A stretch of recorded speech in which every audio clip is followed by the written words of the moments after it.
Hi, everybody. My name is Jaden. I'm Yah. I'm Jason. I'm Caden. And we are the Yahoo on the Torah YouTube channel. And we thank you very much for joining us. It is another day and another day for the book of Aḍam and Ḥawwah. This is the second book of Aḍam and Ḥawwah.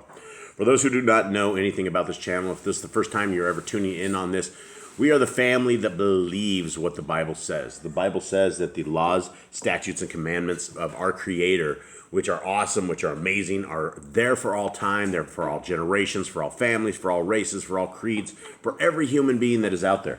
And they are what will enhance our life, will make everything much, much better in life. And everybody has said that they're bondage, and the Christian church has said they're not for us, and they don't want them.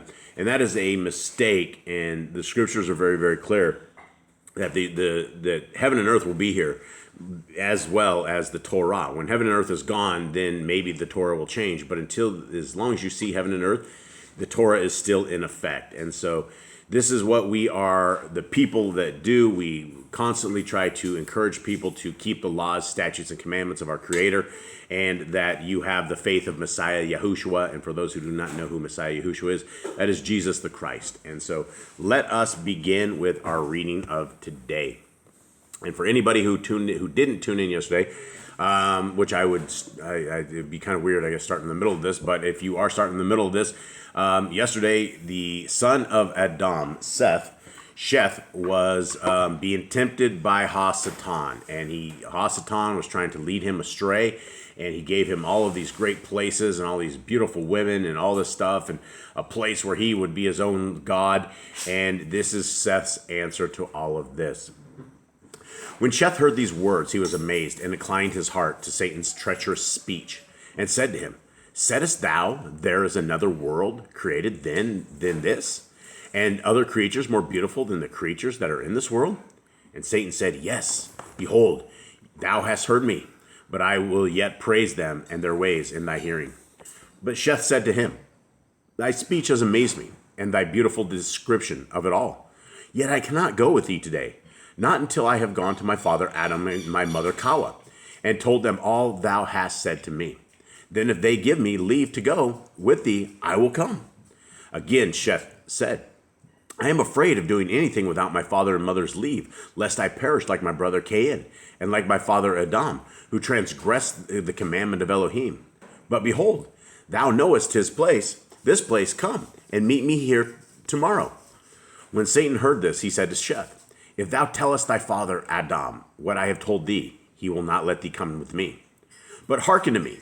Do not tell my father and mother what I have said to thee, but come with me today to our world, where thou shalt see beautiful things and enjoy thyself there, and revel this day among my children, beholding them and taking thy fill of mirth, and rejoice evermore. Then I shall bring thee back to this place tomorrow.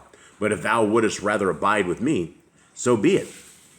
Then Sheth answered, "The spirit of my father and of my mother hangs on me, and if I hide from them, one day they will die, and Elohim will hold me guilty of sinning against them."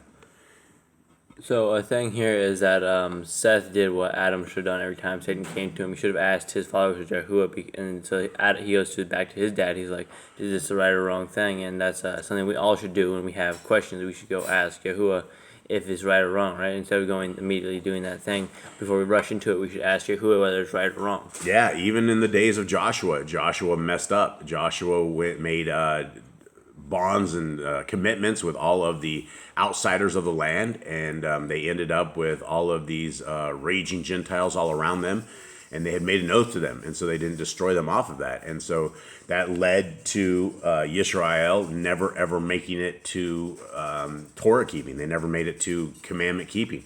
They were always going against the law, statutes, and commandments of our Creator. 9. And except that they know I am come to this place to bring up to my offering, they would not be separated from me 1 hour. Neither should I go to any other place, unless they let me. But they treat me most kindly, because I come back to them quickly.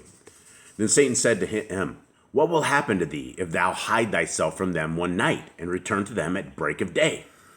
But Sheth, when he saw how he kept on talking, and that he would not leave him, ran, and went up to the altar, and spread his hands unto Elohim, and sought deliverance from him. Then Elohim sent his word, and cursed Satan, who fled from him. But as for Sheth, He had gone up to the altar, saying thus in his heart, the altar is the place of offering, and Elohim is there. A divine fire shall consume it, so shall Satan be unable to hurt me, and shall not take me away thence. Then Sheth came down from the altar, and went to his father and mother, where he found in the way, longing to hear his voice, for he had tarried a while. He then began to tell them of what had befallen him from Satan, under the form of a messenger. But when Aḍam heard his account, he kissed his face and warned him against that messenger, telling him it was Satan who thus appeared to him. Then Aḍam took Sheth, and they went to the cave of treasures and rejoiced therein. But from that day forth, Aḍam and Ḥawwah never parted from him to whatever place he might go, whether for his offering or for anything else.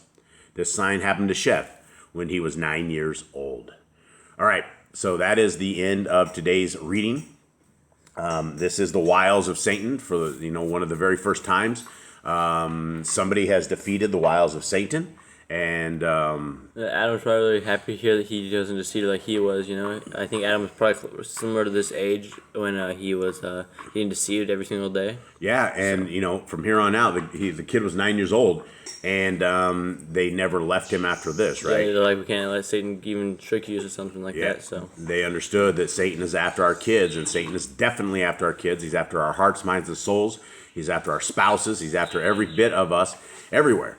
And if we are out of covenant with our Creator, if we are not praying, if we are one of those so-called Christians that have abandoned the laws of our Creator, then our Creator is going to abandon us. And so as far as us being in covenant with our Creator and having that special power, the bond of the Ruach HaKodesh, you got to be keeping Torah commandments. And so this is what this whole family is about. And so we hope that you guys have a wonderful day. We thank you guys very, very much for listening in, and shalom. All right, shalom.